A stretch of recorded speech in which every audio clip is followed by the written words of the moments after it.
Welcome to our 12 Days of Christmas nail art series featuring me, Talia, from Talia's Nail Tales. And me, from Sarah's Nail Secrets. We had so much fun doing the series last year that we're doing it again with 12 new themes. Be sure to check the description box below for links to last year's videos. Let's get started. Welcome to Day 5, everyone. Day 5 was titled Dark Winter Scene. This was one theme that I was super excited to do. I kind of had an idea right from the beginning as to what I wanted. I wanted a silhouette of a dark winter scene. So dark stamping, dark colors, and I wanted it to be kind of framed with Swarovski crystals. I also know that I wanted to use Belgium Blue from Light Elegance. This was my first time using it. Fell in love with the color. This set is what made me want to wear it on my nails. Anyway, enough rambling. Let's get in. Because I wanted to use blue as the main focus, I decided to do a full glitter nail on her pinky using Light Elegance's Moon, which is a really pretty iridescent see-through glitter gel that leans more on the blue side. I am putting it down and then I'm going to take some of the Glitter Heaven glitter in Dreaming of a White Christmas, and I'm just trying to pull the iridescent chunkies from it. I believe there's snowflakes in this too, and I didn't want those in there.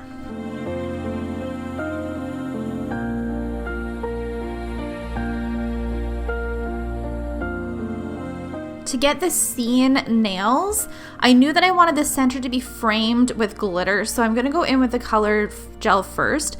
Whenever I'm using a combination of color gel and glitter gel on one nail, I like to start with the color gels. That way, if you go and put glitter gels over top and it kind of spills over, it's not a huge deal. But if you were to put glitter gels down first and then go in with the color gels, it would start to look all jagged and bumpy, which in all honesty in this specific design wouldn't overly matter because we're going to frame it with Swarovski crystals anyway. Okay, so what I'm doing here, I go in with a dotting tool to frame it. Then I took a brush around the outsides. This was not my preferred way to do it. You guys are going to see it gets a little messy. I feel like blue gels can sometimes be like blue eyeshadow, and once you get it on the skin, it's like just a nightmare to try and get off. So I'm going to show you how I did this another way that I think worked a little bit better.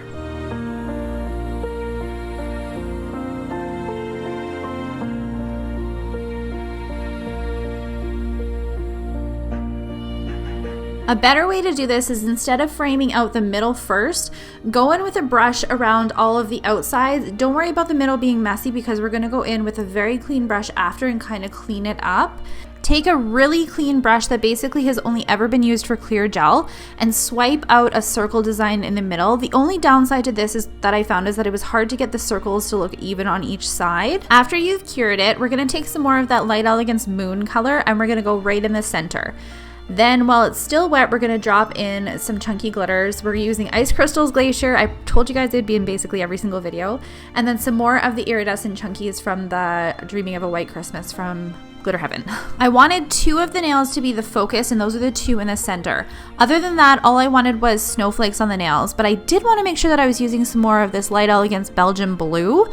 So we're going to take that on both her pointer nail and her thumbnail.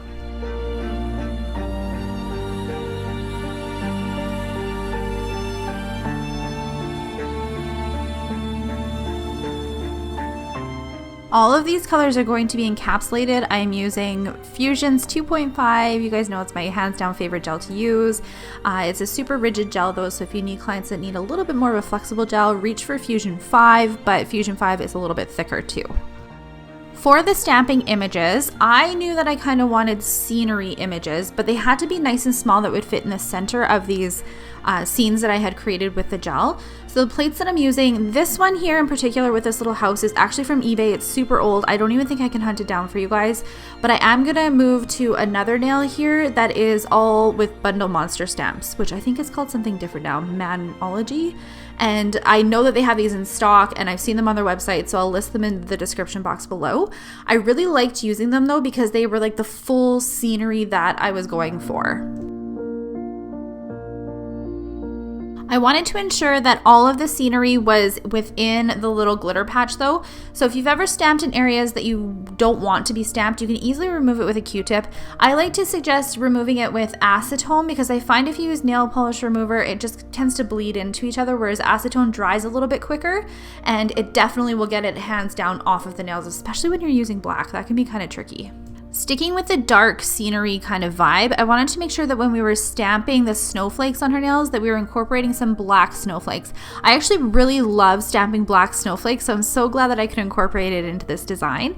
So on her pinky nail, I just wanted black snowflakes, but on this pointer nail, I was curious to see how the layered snowflake stamping was going to work. I decided to stamp a big silver snowflake and then go in with some of the black snowflake accents, and I really liked how this particular one turned out. I tried it on her other pointer finger, didn't love it with a different snowflake using the black and silver, so I decided to just do silver snowflakes on top of the blue, which turned out really cool too. On the thumbnail, because it's a bigger palette, I'm going to reach for some larger snowflakes. Now to add the Swarovski crystal elements. On her pinky nail and wherever there's snowflakes, I'm going to use denim blue just because I feel like it matches that Belgium blue on her nails that we did. And the sizes that I like to use for centers of the snowflakes are either SS9s or SS5s, depending on how big or small the snowflake center is. So on the scenery nails, I knew I wanted these to be framed in Swarovski crystals for a couple of reasons. One, this client in particular loves bling, loves Swarovski crystals, so I was a-okay doing that for her. Another option you could use is like those bullion beads or micro beads. You could also use Swarovski crystal pixies, which would probably be less time consuming than actually applying every single individual crystal. These crystal colors are just the clear ones and they're in SS5s. Since I have a lot of footage of applying Swarovski crystals, I'm just going to talk a little bit more about applying Swarovski crystals. I always leave in the description box below the tools that I'm using, but I'm using the Beamy Bee Jewel Pen. I'm using micro swabs that I get off of Amazon. I'm also using the Cura Sky dip resin glue. It works really well for crystals.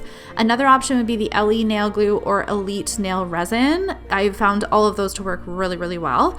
When you're applying Swarovski crystals, the reason that I use a micro swab is because it applies the perfect amount of glue to the nails. If you add too much glue, it'll take too long to dry and your client's crystals will fall off. Now it's time to add my top gloss. I am using a tackless top gloss. I believe this one is the Ugly Duckling tackless top gloss. I alternate between that one or Wildflowers. I like both of them equally.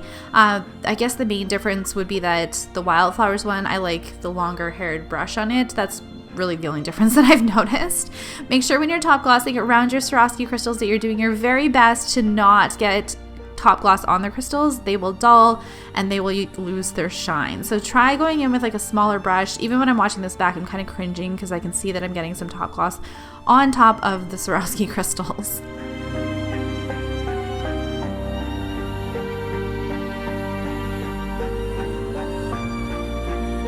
Thank you guys so much for taking the time to watch Day 5, the Dark Winter Scene theme. That is a tongue twister.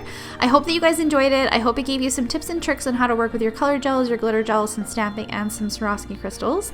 Make sure you head on over to Sarah's channel and see what she did. I love her color combination in this design. I thought it turned out so pretty and I can't wait to see how she did it. Make sure you come back tomorrow for Day 6. Follow me on all of my social media and I'll see you guys in my next video. Bye!